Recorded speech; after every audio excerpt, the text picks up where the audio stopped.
एक गांव में गोपाल नाम का एक सीधा साधा गरीब किसान रहता था। उसका हर काम भगवान भरोसे चलता था। एक बार वह रुई बेचने के लिए बाजार जा रहा था। रास्ते में वह आराम करने के लिए एक पेड़ के नीचे रुका और रुई को भी पास में ही रखकर पेड़ के नीचे आराम करने के लिए लेट गया। तभी उसकी नज़र एक गिरगिट पर पड़ी। गिरगिट अपने स्वभाव के अनुसार अपनी मुंडी ऊपर नीचे कर रहा था। गोपाल ने समझा कि यह मेरे मन की बात को ताड़ गया है और यह रुई खरीदना चाहता है। यही सोचकर उसने गिरगिट से कहा, क्यों रे, क्या है?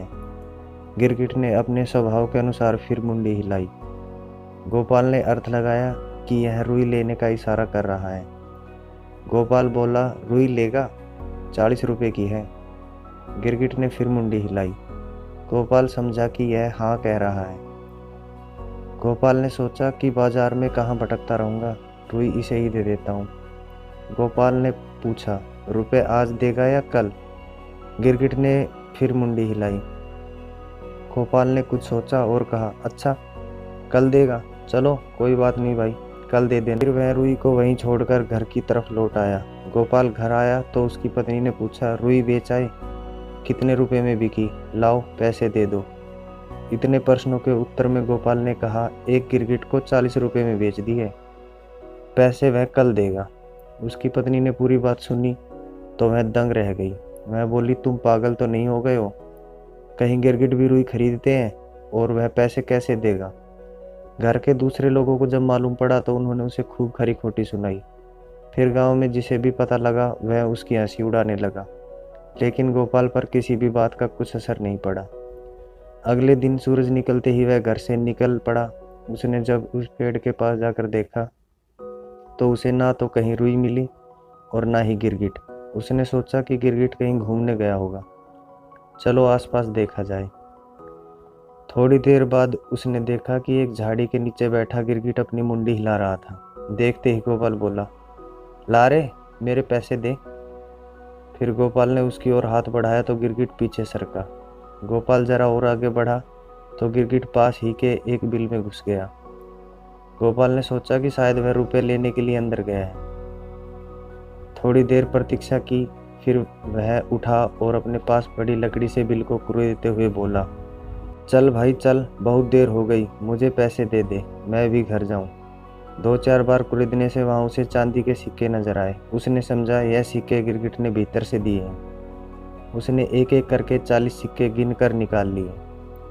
वहाँ एक मटकी भी थी, उसमें और भी सिक्के थे, लेकिन उसने केवल 40 सिक्के ही निकाले और बोला, देख ले भाई, 40 रुपए लिए हैं। गोपाल ने फिर मटकी को मिट्टी में छुपाकर अपने घर की राह पकड़ ली। घर जाकर सिक्कों को अपनी पत्नी को देते हुए उसने सारा किस्सा अपनी पत्नी को सुनाया। उसकी सारी बातें एक पड़ोसी बड़े ध्यान से सुन रहा था। उस पड़ोसी ने लालच में सोचा कि मैं अभी जाकर वह मटकी ले आता हूँ। रात को वह उस जगह पहुंच गया जहाँ से गोपाल ने सिक्के निकाले थे। उसने धीरे धीरे उस जगह की मिट्टी को हटाया तो वहाँ उसे वो मटकी दिखाई दी। मटकी के अंदर जब उसने देखा तो उसमें बहुत सारे बिच्छू दिखाई दिए। जैसे तैसे गोपाल के पड़ोसी ने मटकी को ढका। फिर सोचने लगा कि गोपाल ने मुझे धोखा दिया है और झूठ बोला है, यहाँ कहाँ सिक्के हैं। उससे बदला लेना चाहिए। यह मटकी उसके घर की छत से उसके ऊपर डाल दूंगा। जब बिच्छू काटेंगे तो बच्चू झूठ बोलना भूल जाएगा। यही सोचकर उसने मटकी का मुंह अच्छी तरह बांधा और घर की ओर चल पड़ा। घर पहुंचने के बाद उसने गोपाल के घर की छत के खपरेल को हटाकर मटकी का मुंह खोलकर बिच्छुओं को उड़ेल दिया और चुपचाप घर चला गया।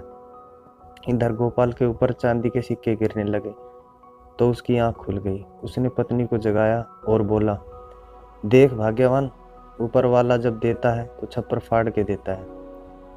शिक्षा, जिसकी किस्मत में जो होता है उसको वही मिलता है, इसलिए लालच नहीं करना चाहिए और परिश्रम करते रहना चाहिए। आपको ये कहानी कैसी लगी हमें कमेंट करके ज़रूर बताएं। साथ ही हमारे चैनल को सपोर्ट करने के लिए वीडियो को लाइक, शेयर और चैनल को सब्सक्राइब कर दें। धन्यवाद।